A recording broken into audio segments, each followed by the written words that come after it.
Innal hamdalillah nahmaduhu wa nasta'inuhu wa nastaghfiruhu wa nastahdi wa na'udzu billahi min shururi anfusina wa min sayyiati a'malina man yahdihillahu fala mudilla lahu wa may yudlilhu fala hadiyalah.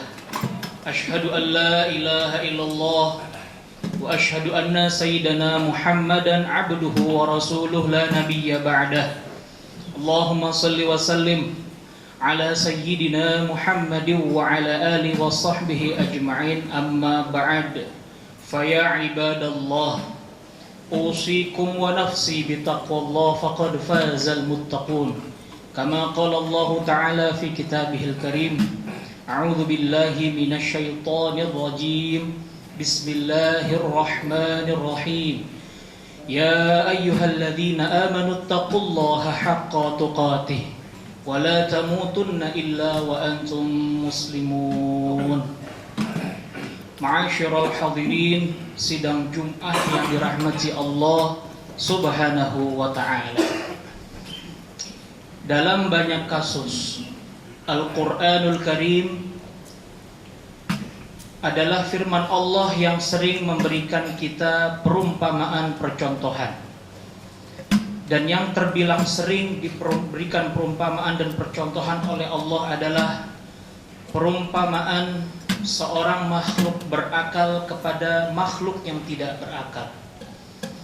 Itulah alasannya mengapa di dalam Al-Qur'anul Karim itu sering disebutkan betapa manusia kurang mengambil pelajaran daripada makhluk-makhluk Allah yang lain seperti langit, bumi, bahkan hewan-hewan. Dalam banyak kasus Al-Quran sering memerintahkan manusia untuk meneliti berbagai macam hewan yang ada di dalamnya. Di antaranya adalah nyamuk sebagaimana dalam surah Al-Baqarah. Ada juga menyontoh kepada seekor unta. Afala yanzuruna ilal ibili kaifa khuliqat. Tidaklah manusia melihat bagaimana unta itu diciptakan. Dan di antaranya juga banyak lagi hewan-hewan yang disebutkan dalam Al-Qur'anul Karim. Hal ini ditarik kesimpulan oleh para ahli tafsir bahwasanya merupakan pukulan telak bagi manusia. Mengapa kita yang berakal diperintahkan untuk memperhatikan sesuatu yang tidak berakal? Itu tandanya ada kesalahan penggunaan akal oleh diri manusia, sehingga mestinya kita merasa malu. Hadirin sidang Jumat yang dirahmati Allah, salah satu hewan yang dijadikan nama surah dalam Al-Quran adalah lebah. Surahnya bernama An-Nahl. Dalam Tabaqat Al-Hayawanat Al-Kubra, kamus besar tentang kehewanan dalam Sarjana Muslim, disebutkan kenapa lebah itu diberi nama Nahl yang seakar kata dengan nihlah yang artinya adalah mas kawin. Apa korelasi antara lebah dengan mas kawin? Kedua-duanya memiliki value yang tinggi. Kedua-duanya memiliki pelajaran, dan kedua-duanya memiliki unsur untuk dijaga dan dimintai pertanggungjawab atas pengelolaannya.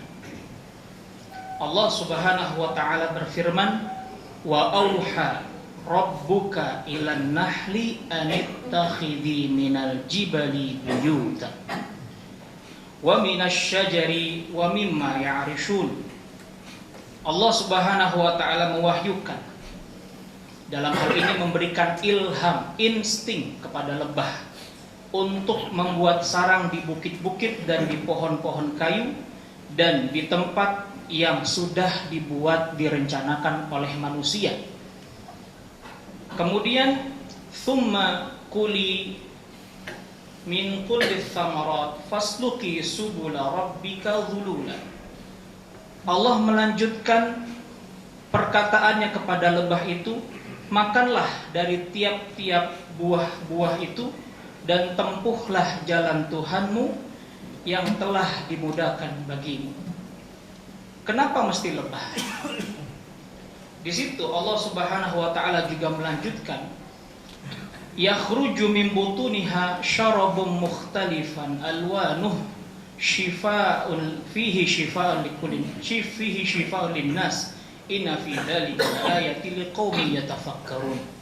Bahwa sungguh nantinya ketika ia sudah mengkonsumsi sesuatu yang baik, ia akan senantiasa terus-menerus mengeluarkan yang baik, yang dalam arti ini bisa kita terjemahkan sebagai madu.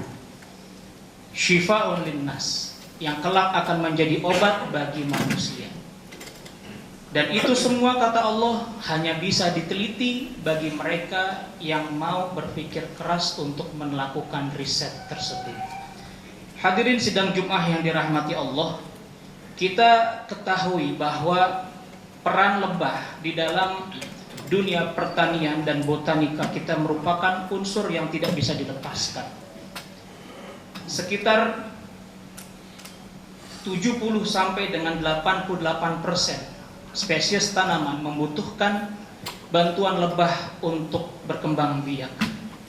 Itu tandanya hampir separuh ekosistem pertanaman kita membutuhkan hewan ini. Dan hewan ini sering kali diberikan tamthil oleh Nabi SAW dalam sebuah hadisnya yang diriwayatkan oleh Imam Ahmad, di mana Nabi bersabda, "Matsalul mu'min kamatsalin nahlah."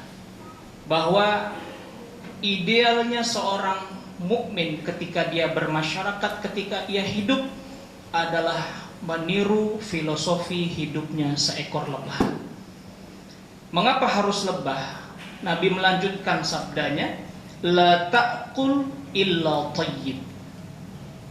Ia tidak pernah memakan kecuali makanan yang baik-baik saja. Sebagaimana tadi dijelaskan dalam Al-Quran, bahwa ia tidak memakan sekecuali buah yang manis, bunga yang manis, atau sesuatu yang memiliki unsur kebaikan bagi dirinya. Dan hal ini tentu menjadi refleksi kita bersama selaku manusia. Sudah berapa banyak hal-hal kotor yang kita konsumsi yang masuk ke dalam perut kita? Bukankah kita harus mengaca kepada filosofi hidup seekor lebah yang mereka tidak diberikan akal namun mampu memfilterisasi makanannya untuk hanya memakan yang baik-baik saja. Lalu Nabi melanjutkan sabdanya, wala tad'u illa thayyiban. Dan lebah tidak pernah hinggap di satu ekosistem kecuali tempat itu, ekosistem itu adalah ekosistem yang baik. Ia pintar untuk memilih pergaulan.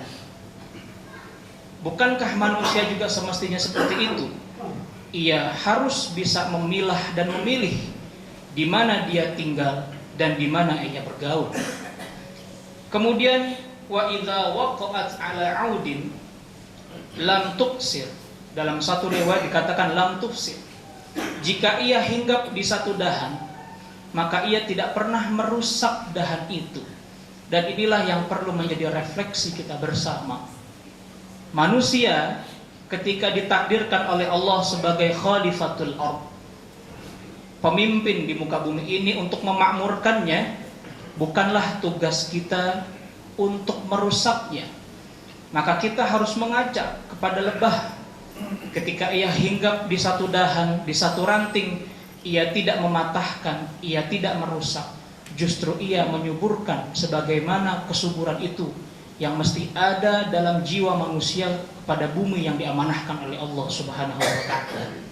Hadirin sidang Jumat yang dirahmati Allah, bukankah kita dikatakan walaqad khalaqnal insana fi ahsani taqwim, bahwa sungguh telah kami ciptakan manusia dengan sebaik-baiknya bentuk. Kalau kita berkaca, mana yang lebih sempurna anatomi tubuhnya? Seekor lebah atau kita sebagai manusia? Lalu kita ukur lagi sejauh mana kita memberikan manfaat untuk bumi ini. Apakah jauh lebah dengan madunya bisa memberikan manfaat, atau kita yang sudah bertahun-tahun hidup di muka bumi ini yang kurang atau bahkan tidak mampu memberikan manfaat selaku khalifah di muka bumi ini? Tentu ini semua menjadi refleksi bersama. Semoga bisa diambil pelajaran, fa'tabiru ya ulil absar. Allah berfirman, maka ambillah pelajaran wahai orang-orang yang memiliki akal. Barakallahu li wa lakum fil Qur'anil Karim wa nafa'ani wa iyyakum bima fihi minal ayati wa dzikril hakim. Aqulu qawli hadza fastaghfirullaha li wa lakum wa lisairil muslimina wal muslimat fastaghfiru innahu huwal ghafurur rahim.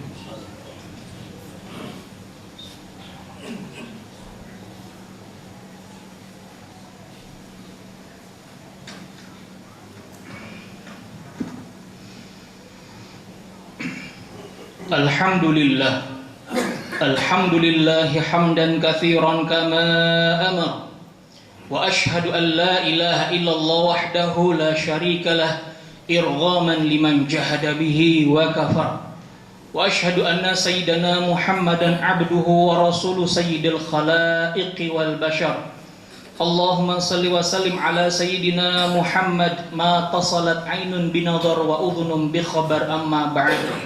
Faya ibadallah ittaqullaha ta'ala wa dharul fawahisha ma dhahara minha wa ma batan wa hafidhu 'ala as-salati al-jama'ah wal jumu'ah wa'lamu anna Allaha amarakum bi amrin bada'a fihi bi nafsihi wa thanna bi malaikati qudsi faqala ta'ala wa lam yazal qailan 'alima innallaha wa malaikatahu yusalluna 'alan nabi ya ayyuhalladzina amanu sallu alaihi wa sallimu taslima.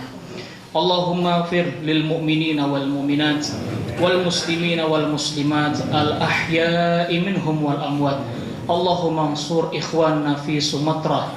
Allahumma ansur ikhwanana fi Sumatra wa afriq alaihim sabran wa tawaffahum bi husnil khatimah. Allahumma in kana muhsinan fazid fi ihsanihim wa in kana musian wa tajawaz an sayiatihim bi rahmatika ya arhamar rahimin.